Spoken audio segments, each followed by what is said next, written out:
From California reserves balance for time, the gentleman from Virginia.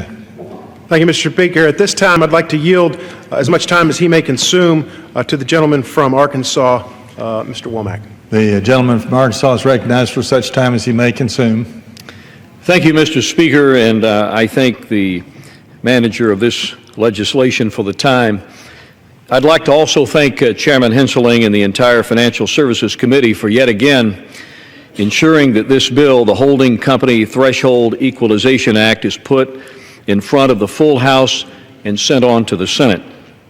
I would also like to express my gratitude to my colleagues on both sides of the aisle, Representative Himes, Representative Wagner, Representative Delaney, for their continued efforts to codify this necessary Jobs Act clarification.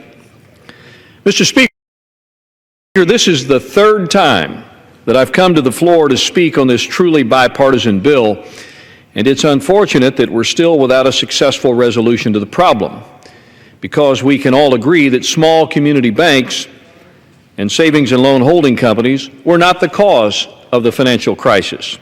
They shouldn't be treated as if they were. That's exactly why the House and Senate eliminated some of the unnecessary burdens placed on our small lenders by passing the Jobs Act in the 112th Congress. However, the Jobs Act, which raised the registration threshold and increased the deregistration threshold for bank holding companies, unfortunately didn't explicitly do so for savings and loan holding companies as well. Mr. Speaker, this was an oversight. And thanks to the oversight, savings and loan holding companies are still having to spend their resources to comply with regulations intended for larger banks, instead of sharing the same ability bank and bank holding companies have been granted to focus on serving the lending needs of their communities.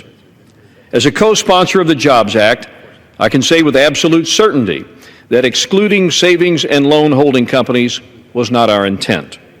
H.R. 1334 would correct this oversight and would simply ensure that savings and loan holding companies are treated in the same manner as bank and bank holding companies, something my colleagues confidently affirmed when this bill passed in the 113th Congress 417-4. Mr. Speaker, they say the third time is the charm. I'm hopeful that with the Senate's newfound leadership, we will finally get this bill where it needs to be, on the President's desk. I urge my colleagues to help me get it there by supporting the passage of H.R. 1334, and I yield back my time. Gentleman from Arkansas yields back. The gentlewoman from California.